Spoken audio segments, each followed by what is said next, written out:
Have you ever wondered why some footballers seem so unshakable? Even if they miss a penalty or let in an easy goal, it doesn't seem like any of those things could affect them.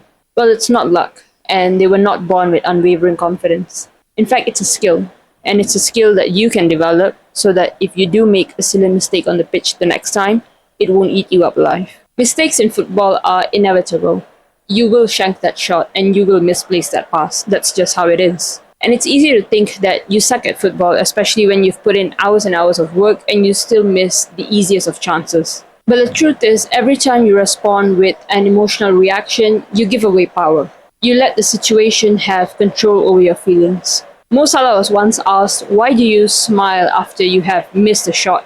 And he said that Andy Robertson said to him, "If you miss a shot and you're frustrated about it, imagine how the fans would feel, considering you are the superhero of the team." So it's not that missing a shot doesn't bother him, it probably does. He just doesn't let it affect him. So how do you get to this point of self-mastery? Everything that I'm about to say in this video might sound corny to you. It might sound like cliche, but there's a reason why certain advices are cliche. It's because they work. But here's the truth and the bitter reality of sport. You won't realize how much mentality plays a role in football until you experience it for yourself. No amount of me or anyone on the internet hammering this into your head is going to help you understand that. It's just one of those unteachable lessons. Either you reach a point so low that you say, "Screw this, I have to work on my mentality now," or you reach an epiphany and you realize, "I can't believe I haven't tapped into this state yet." For me, it was both.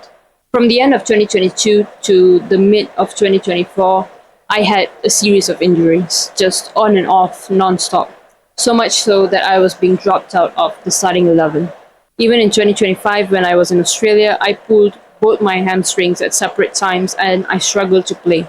Then I went for 3 different trials in Australia and I got rejected from the first 2. By the time I went for the 3rd one, I thought to myself, I'm not even going to bother trying to impress anymore. I'm just going to play my game. And funnily enough, I made it into the team. It's a different story that I'm not there playing with them, but yes, I did make it into that team. I had this thing at that time that I called an attitude journal, and that really helped me. In that 3rd trial, I made dribbles, I created chances, I put crosses into the box, and I even scored a goal. That was my epiphany moment. And yes, sometimes it can be really hard to believe it deep in your bones that you have it within you.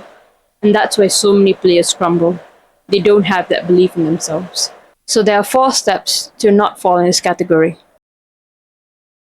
Chances are when you miss a sitter, you react instantly. You curse yourself, flailing your arms in the air. But if you want to master the skill of composure, you need to take a pause. The next time you make a mistake in the game, instead of reacting instantly, take a deep breath and count to 5. This will delay your reaction and give you control over your emotions. Now, is this the only way to do it? No. Different players have different ways of calming their nerves. Like I said before, Mo Salah laughs it off. Steph Curry, he chooses to chew on his mouthguard, and Mary Fowler fiddles with her glove. Do what works for you. But if you don't know what works for you, start by taking a deep breath and counting to 5. Now, having control is one thing. You also want to show that you are in control. And this is where you need to master the calm face. If you've seen players take penalties before, and I hope you have, you would have seen this pose.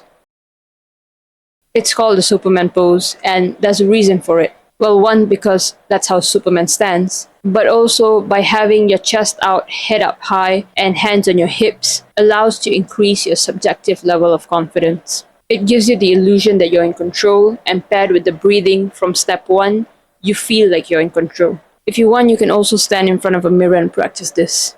Again, whatever works for you. Whenever you make a mistake in a game, instead of hating on yourself, ask yourself, what went wrong and how can I fix this? More often than not, you realize that you doubted your initial decision and that's why you made a mistake. Sure, it might be a skill issue every now and then, but after playing football for 10 years, I have come to the realization that more often than not, it's a decision issue. If you doubt the decision in your mind, your skills tend to give up on you, even if you've been putting in the work day in, day out. So when you do mess up, ask yourself, did I really not know how to execute that? Or did I not trust that I could execute that? More often than not, you'll find that it's the latter. If you think you're a great player, you're right. And if you think that you're a terrible player, you're also right. Basically, what I'm getting at is your brain can't tell what's true and what's not. It just believes whatever you tell it. So choose your words wisely when you're talking about yourself, because that might be the only thing that's holding you back. If it helps, write down the kind of player that you want to be and read it every single day. If you want a full video breakdown of how to do this, let me know in the comments and I'll make a video about it. Thank you for watching. I hope you've gained something valuable from this video.